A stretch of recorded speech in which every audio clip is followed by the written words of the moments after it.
څرنګه کولی شو د فیسبوک پخوانی ایډي صحیح کړو. سلامونه ملګرو، په دې هیله چې ټول به روغ او جوړ یاست. بریالی احساس یم یو ځلې بیا د یوې بلې نوې ویډیو سره راغلی یم. دغه ویډیو د فیسبوک اړوند ده چې څرنګه کولی شو د فیسبوک هغه اکاونټ ته لاسرسی پیدا کړو د کوم چې موږ ته نه پاسورډ یاد ده او نمبر یې هم راڅخه هیر سوی ده. څرنګه کولی شو نوموړی فیسبوک ایډي پر خپل موبایل کې لاګین کړو. په دغه ویډیو کې درته طریقه درښایم. ویډیو له پیل نه تر پای راسره وګورئ.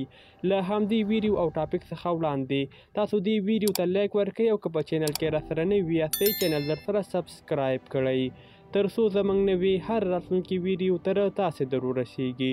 راځو دوستانو او د فیسبوک پخوانی اکاونټ صحیح کوو او غواړو لاګین شو ورته. ښه نو ګرانو دوستانو، تاسو لیدلی سئ ما فیسبوک را خلاص کوو. په دې ځای کې زه خپل د فیسبوک اکاونټ سرچ کوم. هغه فیسبوک ایډي کوم چې پخوانی ده غواړم لاسرسی ورته پیدا کړم. ما بریال احساس ولیکه او همدا سرچ کوم. په دې ځای کې دغه فیسبوک ایډي زما خپله ده، تقریبا ډېره پخوانی ده. تاسو لیدلی سئ دغه پوسټ ما په 2024 کې ترسره کړی او دا لاندې پوسټ په 2023 کې. نو دا فیسبوک ایډي له نن څخه 3 کاله یا 4 کاله وړاندې ما کاروله. اوس غواړم همدې فیسبوک ایډي ته لاسرسی پیدا کړم. اوس له دې څخه دوستانو بیک راځو او خپل فیسبوک ایډي له دې فیسبوک اپ څخه لاګ آوټ کړئ. موجوده فیسبوک ایډي لاګ آوټ کړئ. دوستانو تاسو لیدلی سئ ما خپل نوی فیسبوک ایډي لاګ آوټ کړ. اوس په دې یوز انذر پروفایل باندې کلیک واخلئ. تاسو دوستانو په دې ځای کې دغه ډول یو صفحه تاسو ته مخته راځي. په دې ځای کې په فارګیټ پاسورډ باندې کلیک واخلئ. دوستانو فارګیټ پاسورډ موږ څخه فون نمبر هم هیر سوی ده او همدارنګه پاسورډ یې هم راته نه ده زده. د یاد اپشن د کلیک کولو وروسته موږ تاسو سره دغه ډول یو صفحه مخته راځي. په دې کې کلیک واخلئ آی ډونټ سی مای اکاونټ. په دې ځای کې دوستانو سرچ بای نیم همدا کلیک کړئ. دوستانو په دې ځای کې تاسو د فیسبوک ایډي نوم ولیکئ. هغه فیسبوک ایډي پر کوم باندې چې تاسو فیسبوک اکاونټ جوړ ده. زما د فیسبوک ایډي نوم ده بریالی احساس. لکه مخکې چې موږ هلته سرچ وکړو هم دا فیسبوک ایډي زه سرچ کوم. د لیکلو وروسته موږ تاسو سره په دې ځای کې دغه ډول یو صفحه مخته راځي. تاسو خپل فیسبوک ایډي پر دې نوملړ کې انتخاب کړئ. زما فیسبوک ایډي ده بریالی احساس، هم دا انتخابومه دوهم اکاونټ ده. د انتخابولو وروسته موږ تاسو سره یو بله صفحه مخته راځي. په دې ځای کې تاسو لیدلی سئ بیا موږ فون نمبر دغه وټساپ ته موږ کوډ ولیږه، خو موږ ته نه ده معلومات چې دا کوم وټساپ ده، وټساپ نمبر د چا ده. اوس راځو په دې ځای کې کلیک اخلو ټرای انذر وی. د یاد اپشن د کلیک کولو وروسته تاسو لیدلی سئ موږ تاسو سره دا ډول یو صفحه راځي. اخره کې 95 نمبر ده. 95 نمبر چې تاسو خپل سیم کارت چک کړئ چې اخره کې 95 نمبر کوم سیم کارت ده. نو ما سره دا سیم کارت الریډي موجود ده چې اخره کې 95 کوم یو د افغان شماره ده. تاسو ته هم پر همدغه ډول وروستی عدد راخیستل کېږي. او که چیرې مو ایمیل ادرس ورته اډ کړی وي نو د ایمیل ادرس لومړنی توري درته راخیستل کېږي.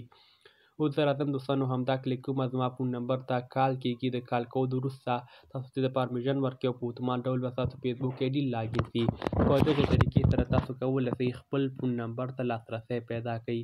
کله چې تاسو فون نمبر ته لاسرسی پیدا کړ له هغې نه وروسته کولی سئ پاسورډ ترلاسه کړئ. کله چې تاسو پاسورډ ترلاسه کړئ نو تاسو کولی سئ خپل فیسبوک ایډي ته لاسرسی پیدا کړئ. په دې ځای کې تاسو وایي چې دغه کوډ ولیکئ د موبایل په سکرین باندې چې تاسو کوم کوډ ښکاري. په دغه ترتیب سره دا یو کوډ تاسو ته هم لیکل کېږي.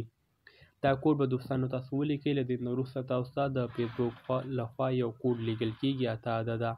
راځو دوستانو په کانټینیو اپشن باندې ورته یو کلیک اخلو. د یاد اپشن د کلیک کولو وروسته زموږ فون نمبر وریفای کېږي. تاسو لیدلی سئ چې کیورډ سیم زما ته فون نمبر راغی. دا د دوستانو په دې ځای کې زه ورته نوی پاسورډ لیکم. اوس موږ ته وایي کریټ ا نیو پاسورډ.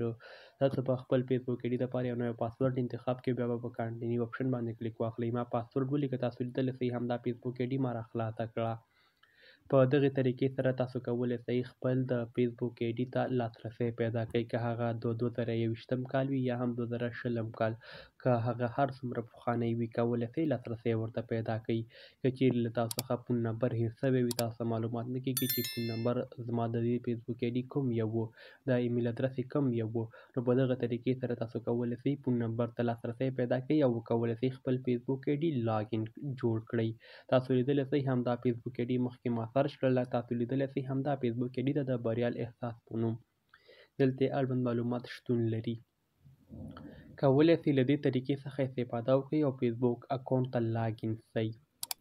همدا فیسبوک آیډي ډېره پخوانۍ ده، لکه څرنګه چې ډېر په اسانۍ سره ما وکولی سو لاسرسی ورته پیدا کړم. په دغه سټپ د تعقیبولو وروسته تاسو هم کولی سئ لاګین ته لاسرسی پیدا کړئ او وکولی سئ خپل فیسبوک آیډي جوړه کړئ. که دغه ویډیو معلوماتي وه حتمي لایک ورکړئ او که په چینل کې راسره نوي یاستئ چینل درسره سبسکرایب کړئ. که چیرې کومه پوښتنه غوښتنه درسره وي په کامنټ کې راسره شریکه کړئ، انشاءالله ځواب به یې ترلاسه کړئ. میلاویږو به پر بله راتلونکي ویډیو کې، تر بیا ښه وخت ښې چارې الله مو مل شه.